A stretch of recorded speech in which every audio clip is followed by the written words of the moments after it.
तो हेलो दोस्तों, मेरा नाम है रितेश कुमार सा। स्वागत करता हूं आपके और मेरे यूट्यूब चैनल में। जी हाँ दोस्तों, आज जो है आपका 4 तारीख हो गया, 4 जनवरी 2024। जी हाँ दोस्तों, और काफ़ी लोग ये पूछ रहे हैं कि बैंक ऑफ बड़ौदा का एपीएस कब से चालू होगा, क्योंकि पहले तो हम लोग 1010, 1020 या 1005 करके निकालते थे, जिससे कि बैंक ऑफ बड़ौदा को प्रॉब्लम था कि आप उनके कस्टमर से एक्स्ट्रा चार्ज लिया जा रहा है, जिसके वजह से उन्होंने बंद कर दिया। फिर उन्होंने कंप्लेंट किया था कि काफ़ी सारे फ्रॉड हो रहे हैं, जिसके वजह से बंद हो गया। अब तो सारा सिस्टम खत्म हो चुका है, ना आप एक्स्ट्रा चार्ज ले रहे हैं, ना ही अब फ्रॉड हो रहा है, क्योंकि फ्रॉड का भी ऐसा सिस्टम लगा दिया गया है कि अब फ्रॉड होने का कोई चांस ही नहीं है। हर ट्रांजैक्शन पे अब आपका फिंगर लग रहा है। तो कब से बैंक ऑफ बड़ौदा का एपीएस चालू होगा, तो आज की वीडियो में हम इसी के बारे में अपडेट देंगे कि यहाँ पर जो है बैंक ऑफ बड़ौदा का एपीएस कब से आपका चालू होगा।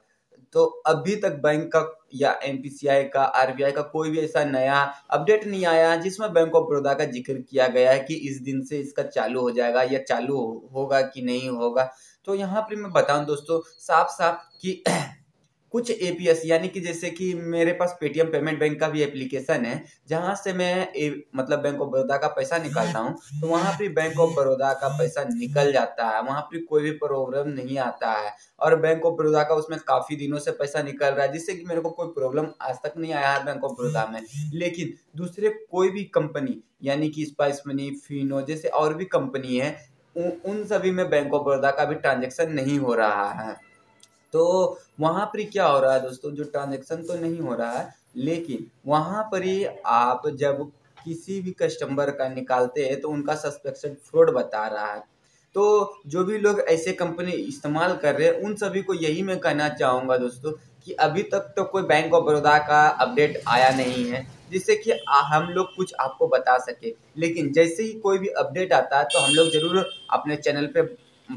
बताएंगे कि कैसे क्या होगा, जिससे कि आपका बैंक ऑफ बड़ौदा का ट्रांजैक्शन हो जाए। लेकिन अगर आप बैंक ऑफ बड़ौदा का ट्रांजैक्शन करना चाहते हैं तो फिर आप बैंक ऑफ बड़ौदा का बीसी पॉइंट के बारे में अवश्य सोचिए। उसमें थोड़ा आपको क्या प्रेशर तो आपको मिलेगा, बट क्या होगा दोस्तों, बैंक ऑफ बड़ौदा का ट्रांजैक्शन आप कर सकेंगे, क्योंकि बहुत से ऐसे एरिया जहाँ पर सिर्फ बैंक ऑफ बड़ौदा का ही ट्रांजैक्शन होता है, तो वहाँ पर जो है एपीएस वाले उतना कमा नहीं पाते हैं। तो यहाँ पर अगर बैंक ऑफ बड़ौदा का आपका ज़्यादा एपीएस होता है तो आप बैंक ऑफ बड़ौदा का बीसी पॉइंट के बारे में अवश्य सोचें और उसको लेने का तरीका जाने दोस्तों। साथ ही साथ अगर आप एपीएस के माध्यम से ही बैंक ऑफ बड़ौदा का काम करना चाहते हैं तो अपने जितने भी बैंक ऑफ बड़ौदा के ग्राहक आते हैं आपके पास,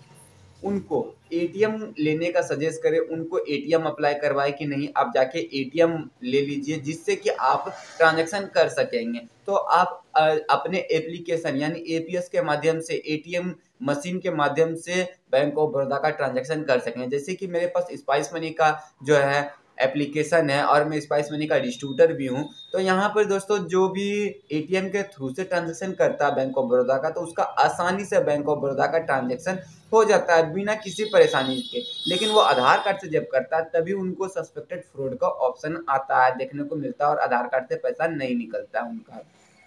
तो आपको बस यही मैं सजेस्ट करूंगा कि अगर ऐसा कस्टमर आ रहा है तो उनको एटीएम का सजेस्ट करिए कि एटीएम कार्ड आप ले लीजिए, जिससे कि आप एटीएम कार्ड के माध्यम से कहीं भी किसी भी जगह एटीएम मशीन के थ्रू से पैसा निकाल सकते हैं, चाहे वो एपीएस का दुकान हो, चाहे एटीएम मशीन हो। जी हाँ दोस्तों, साथ ही साथ जितनी भी आप ट्रांजैक्शन करते हैं सारा का रिकॉर्ड अवश्य रखें। और जैसे ही बैंक ऑफ बड़ौदा का एपीएस यानी कि आधार कार्ड से जब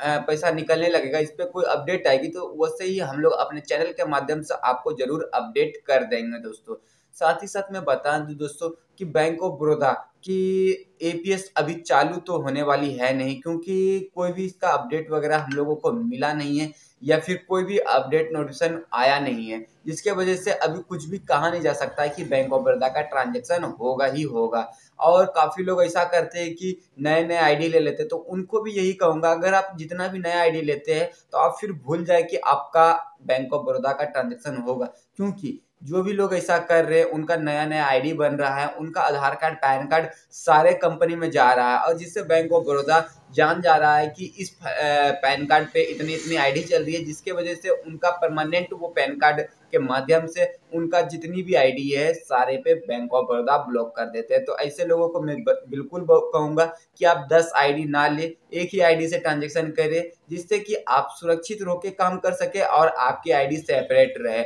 और बैंक ऑफ बड़ौदा का भी ट्रांजेक्शन आपका होने लग जाए दोस्तों।